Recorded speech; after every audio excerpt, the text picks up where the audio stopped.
Let me take you back in time. 20 years ago, I was working for an airline. Planes were going back and forth between Europe and China. There was something special about these planes, because a lot of people were on the plane for the same mission, building their business in China. So the airline had an idea, and mind you, this is 2006. This was pre-Instagram, we were not on social networks, well, especially not a lot, and we were not connected as we are now with the world today. So, what I already said, there was something special about these passengers, because a lot of them were going back and forth between Europe and China to build their business. But in the planes, they were all doing their own individual thing. So they were sitting next to each other in the plane, but they had no idea who was building their business in China too. So they didn't work together at all. Such a shame. So the airline decided to create a community, to add an extra layer of connection in these flights. So we started a platform. I was on the community team at the time, and I know that the reason for doing this was actually create more loyalty, create a better connection with the brand. But what happened was something else. That was even more exciting, because business deals were started to close between these community members. Friendship were formed, and people were lifting each other up when they grew. That's the power of the community. That's what happens when people work together in communities. With communities in a business environment, everyone wins. It's a win-win-win situation. First, we as members. We win because we share the same passion, pain, or ambition. We share experiences, and we grow to the next level.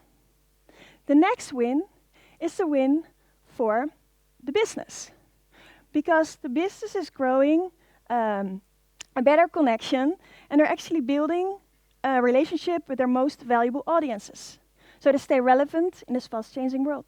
And there's an extra win for the professional who leads the community. Their expert status grows, their network grows, and they have personal success as a result. So communities are ideal for sharing information, building trust and loyalty. So we already know it's a great business model. People love it, companies love it, it's been great. So there even wouldn't really be a need to stand there today, because it's a concept that's taken off already, not necessarily an idea worth spreading. But still, in those 20 years I've been working on communities, I see that there's a lack in community in a place we need it the most. What we see is that the inside is not reflecting the outside. Workplaces need to be community first by design to create happier people. So before I'm going to tell you how to do this in workplaces, I want to tell you a little bit more about community building and why this is important for us as human beings. Because as human beings, we crave for human connections. We all want to belong to a certain group, to a certain community. It's in our DNA. We've been doing that since we were cave people. Without community, we will die. As many of us have learned, and sometimes via the hard way, is that a digital culture where we are all on our own personal devices can greatly augment loneliness.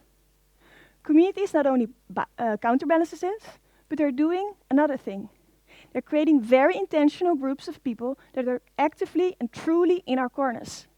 Meaningful connections are made, and they support us in our endeavors.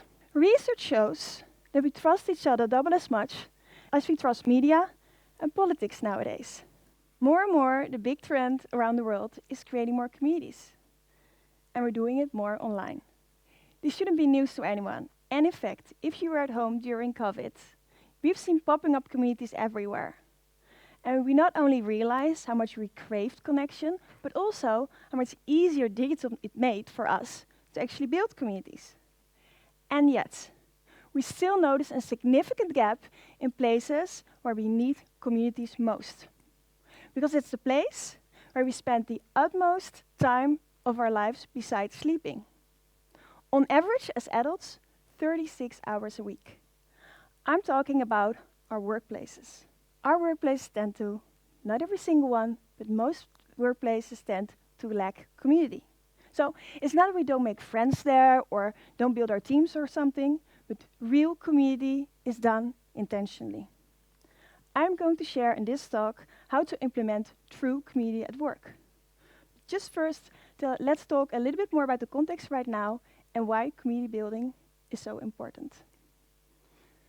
Over the last 15 years, there's been a lot of talk, especially since the advent of social media, about how the outside is not reflecting the inside. So we spend a lot of time on our outsides, looking good. There are our nails, our hair, our eyelashes, eyebrows. Took me a long time to get dressed today, by the way. So a quick scroll to social media, to ads, shows a lot of happy people. But despite what it looks like on the outside, how are people actually feeling on the inside? Did you know that about 4 in 10 adults worldwide are not happy? 41% of the people experience a lot of worry. 40% of the people experience a lot of stress. 1 in 3 experience physical pain. 1 in 4 experience sadness. And slightly fewer experience anger. Why is that? As a collective, we feel lonely, disconnected, and we don't know where to belong anymore. I've had those periods throughout my life as well. And I'm sure you have too. This is the human experience. And now I want to ask you to think about your own work. How does the inside look like compared to the outside? Are you doing as great inside? So, you probably have a LinkedIn profile, as they have 1 billion users worldwide.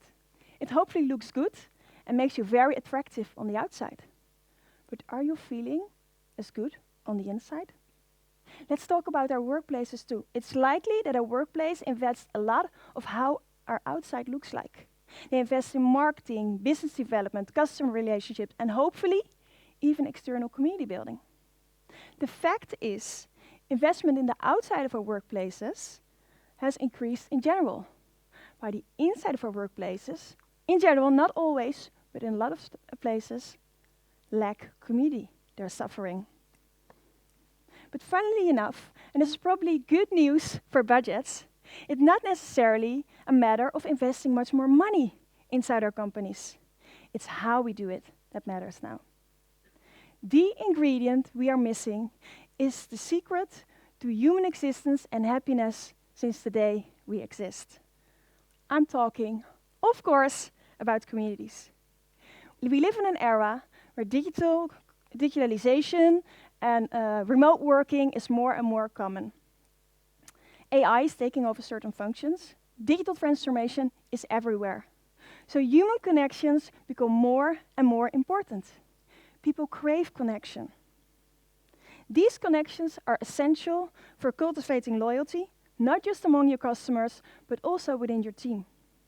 Communities that engage both internally and externally in communities create a stronger, more connected culture that not only attracts, but also makes sure that people stay in your company, both employees and customers. Many workplaces understand this by now when it comes to external communities. Community building, or actually the power of community, is what smart companies are relying on to nurture relationships, to develop better products, to improve their strategies, and to conduct market research, all in a meaningful, appealing, and customer-centric way. Communities are quickly becoming the big secret behind the growth and success of many companies and social movements. But in those same workplaces, there's often friction. There's a culture where people feel they don't belong. One of the big problems is attracting the right talent and make sure that the talent stays on board. There's lots of stress, there's lots of job hopping. Burnouts are on the rise globally. Workplaces are not the vibrant, connected places we are made to believe. So the problem needs to be solved in order for all of us to thrive. It's almost too obvious, and yet it still remains very hard for the majority of us. Workplaces need to be community first by design. Now, before I go on and explain how, first a caveat. Don't get me wrong, a lot of workplaces are trying. They invest a lot in internal communications. always finding ways to improve HR and people operations. There are especially internal channels to create more fun and to do team building. There are employee resource groups, Friday afternoon drinks, maybe even ski tip once a year, the one I prefer, especially with the whole company. So, if we have all of that, what are we still missing? Somehow, despite being large groups of humans all together, we still feel that a community-first strategy within our workplace is a nice to have instead of a need to have. We forget that the real communications comes from inside out. And here's something for all of us to really chew on.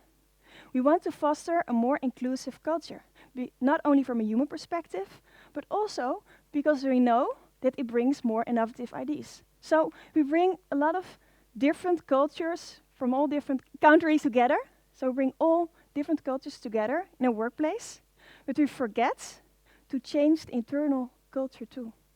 So what happens? People don't feel welcome, supported and seen, and leave. So it's the same in the neighborhoods. We don't create community by just making sure that houses are occupied by people from all cultural differences. We probably create conflict by doing that. We need a community-first strategy in order to succeed. The same goes for our businesses. The answer in happiness lies in creating true intentional communities. And the best is to start at our workplaces, because that's where we spend the most of our time. And that's where intentional community building is still missing. Isn't that crazy? So the good news is that there is actually a model, a community strategy model, which you can use to have better communities inside workplaces. It's a model that you can use actually everywhere. I'm going to explain how to use it at workplaces, because that's where we need it the most to create a collective happiness. But you can also use this model for your business. You can use it for social movements. You can use it for internal communications or small businesses, maybe the gym in the neighborhood. So, why is that? Because community building is universal. I wouldn't necessarily name every methodology after my last name, but I'm Dutch, and in Dutch, my last name, Blijleven, means happy life.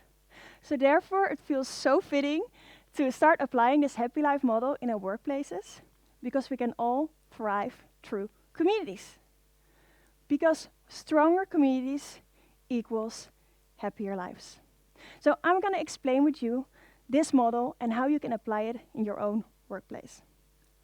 It's a 4-part strategy. So the first part is start with a community first strategy. A detailed plan where you define what your mission, vision, and values are. Who you're building the community for. You check what the goals are, what the KPIs are. And what's important is that you see your teammates, your team members, as your most valuable asset within your company. So we're doing this a lot of time on the external, but I'm asking you to do it within your workplace as well. And ask yourself, who are you building the community for? What are their values? What are their needs? How can you help them to thrive?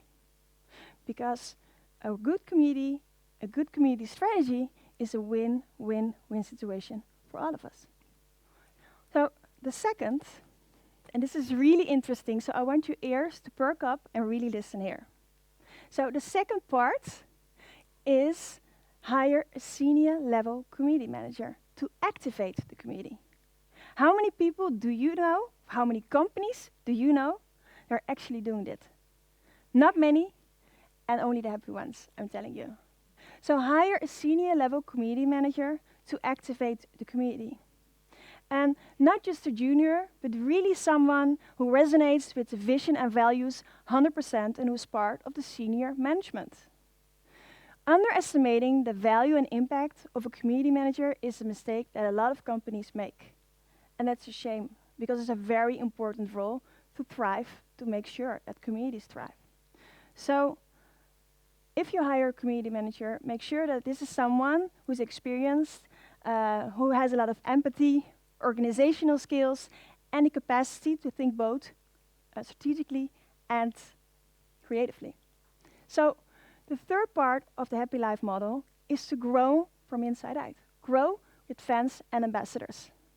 And this is obviously logical to everyone, but it's so important to really listen to your people and add a lot of values to their lives and make sure that they feel seen and supported. So they are your happiest team members, because happy team members are your best ambassadors, your best fans.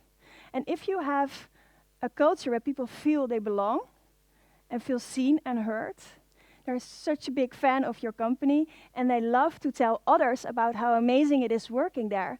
And that way, you attract more people and you can grow your community.